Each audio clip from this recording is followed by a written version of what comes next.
This episode is brought to you by MEXC Crypto Trading Platform. With the wild swings we're experiencing in these crypto markets, why not take advantage of the wide range of cryptos to actually trade on MEXC? Find your next moonshot and never miss another crypto gem again. And use the link below and I'll airdrop you $25 worth of Bitcoin. Visit MEXC.com for more information. Link in the description below.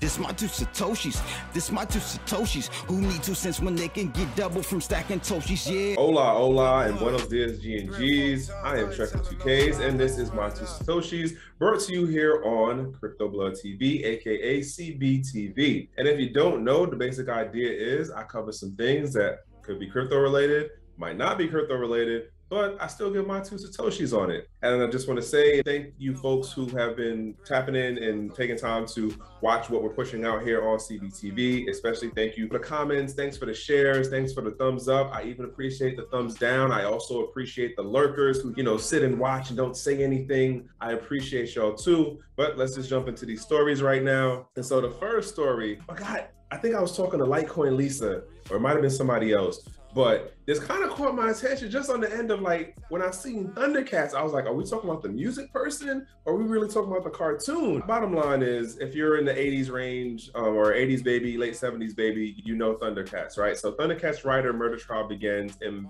Pasco County. This is Florida. This is here in the US. Apparently this happened a while ago as far as the actual murder. It happened a while ago, but the court case didn't come up presented before the judge until now. And so I'm gonna just read this first part off. Dade County, Florida, 2010 murder case is finally in front of a Pasco County jury. It involves a well-known cartoon writer, Stephen Perry, who worked on the animated series Thundercats.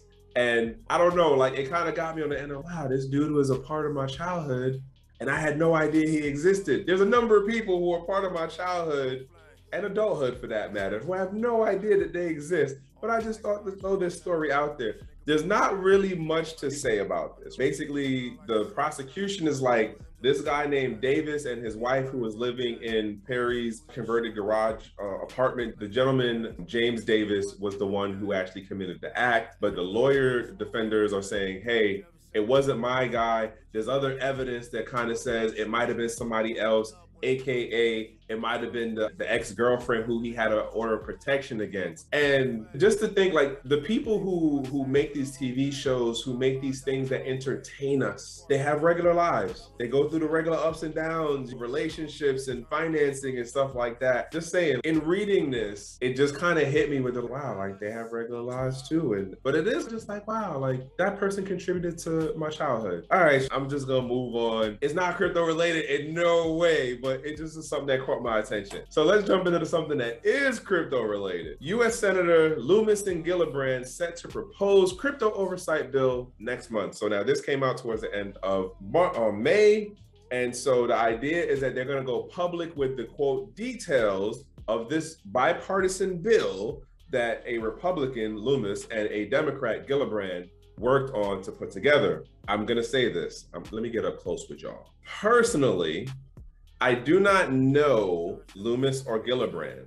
I've seen more interviews and I've seen how she's been moving through the space, and I'm talking about Loomis, making the connection with certain content creators, big high name profile content creators, doing conversations and things as far as panels and stuff with certain brands and businesses. And she's been getting the pass over the last 2 years. I've been watching this and I am not a fan of her position in how she is saying she's looking to help the blockchain crypto space. I don't think that what she's doing is going to be as inclusive as it is being marketed to the public. And she doesn't sound to me like she's actually promoting inclusion and what is the bigger community understanding of inclusion and crypto and blockchain being permissionless and open to everyone.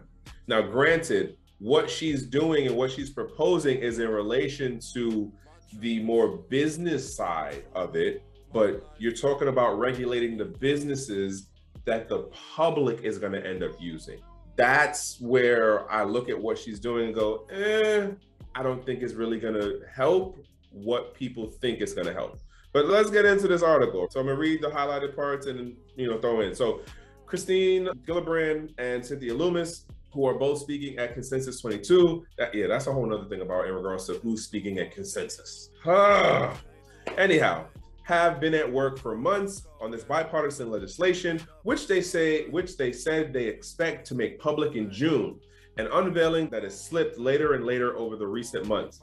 The two were speaking on a panel together on Tuesday at DC Blockchain Summit. Jumping into the next part, which actually talks about what they're looking to do with this. So you have the bill would lean on the Commodity Futures Trading Commissions, the CFTC, as the primary regulator for spot markets and futures, while leaving the Securities and Exchange Commission, the SEC, as a supervisor of cryptos that can be defined by the Howey test as securities, specifically as asset that is being offered to fund a company in the same way stocks are offered to fund companies. This legislation would also clarify that crypto mining would not be regulated under the rules of broker-dealers. Now, let me say this. I don't necessarily see innovation in what they're proposing as far as the first two organizations that are named in this, which is the CFTC and the SEC. One, if you read this right, it basically sounds like, hey, they're going to end up doing an EFT in regards to the US markets,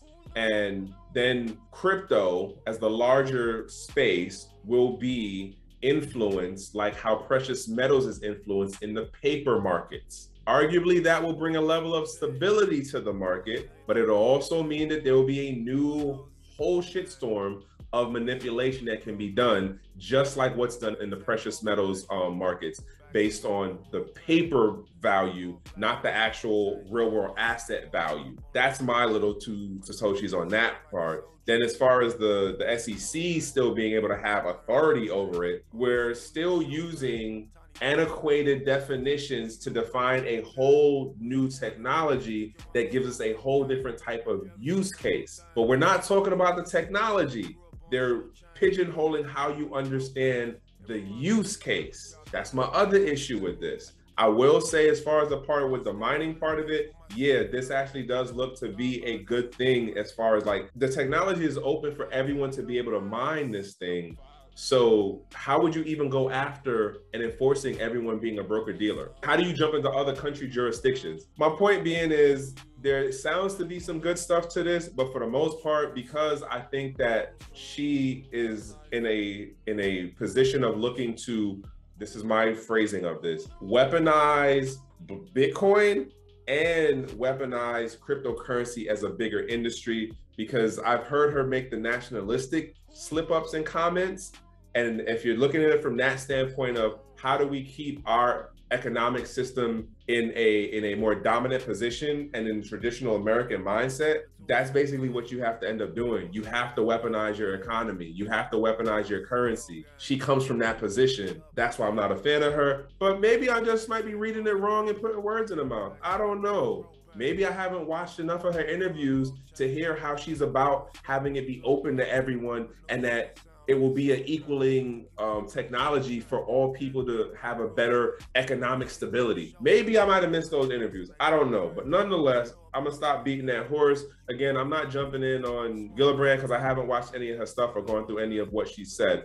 Nonetheless, y'all could follow up on this because the link for this will be in the description. So you can definitely deep dive. It is one of the things to pay attention to. Also to understand that over the last, 3 years, we're talking like there's been, over 50 different bills that have been pushed through or have been set up within Congress. So something you want to pay attention to, folks. Just going to leave that there. And now I'm going to jump onto this last story.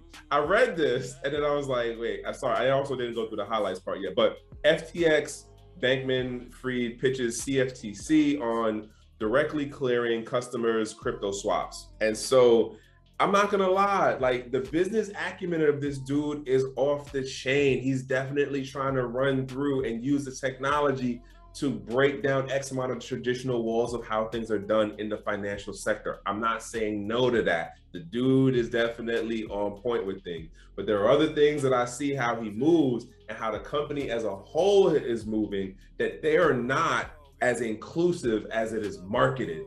I might be the doom and gloom dude and being a negative Nancy on certain stuff, or it might be just that I pay attention to too many of the little things that in turn add up to bigger things. It might be that too. Nonetheless, he's basically proposing to the CFTC that, hey, we can do the clearing on the back end using blockchain technology. And so I didn't get to read through the whole thing, but I'll just jump through a couple of paragraphs here. So FTX cryptocurrency founder and CEO Sam Bankman-Fried faced a room full of derivative industry giants and regulators in Washington, D.C. on Wednesday to argue for his company's proposal to directly clear transactions. He also neatly illustrated the potential divide between the two sides by tweeting comments while the discussion was underway. I need y'all to look at something going on here right now. If you've been paying any attention to how he was looking before, when he was rolling around to conferences and doing interviews and stuff, he has never looked this professional. Never. The hair was getting all extra long and shabby. Your boy gained mad weight over the last 2 years.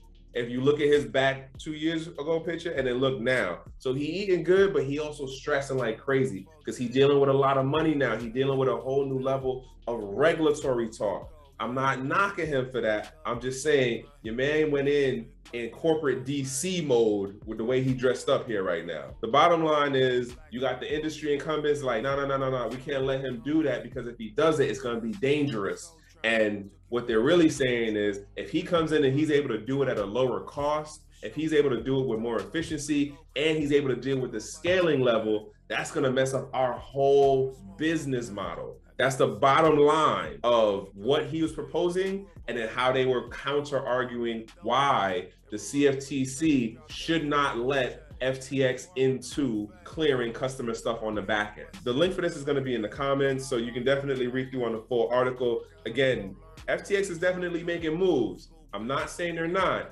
It's just there's certain business practices that I see them doing in other jurisdictions that I'm not necessarily a fan of because it doesn't work towards inclusion and being still open access. Again, I'm a first decade, crypto person, so I'm still on the old school value shit. Sorry, that's just where I'm at. And I'll leave it at that one. I'm gonna close this off with saying, hey, we are doing a couple of things here on the CBTV channel. And one of them is we are giving out a hard wallet that is the Oculus hard wallet. And it is for the members of the CBTV channel. If you get on this membership, you can also have the opportunity during one of the live streams, which we actually did earlier today. And we did have a winner. Please, we want y'all to actually get these and have as an option to explore the different things that are out here for how you can store your cryptocurrencies. Also, if you didn't know, LJ did a really good breakdown on how to use the Oculus hard wallet. I'm gonna leave it on that one and go with, hey, I am Shrek with 2Ks. This is my two Satoshis brought to you here on CBTV. If you don't know, well, you just watched the whole episode, so now you do know what's up. And I hope to see you at the next one. Again, I appreciate the folks who like, who share this, who give a thumbs up as well as a thumbs down. And if you're a lurker, I appreciate you too. Other than that, G and G's, one.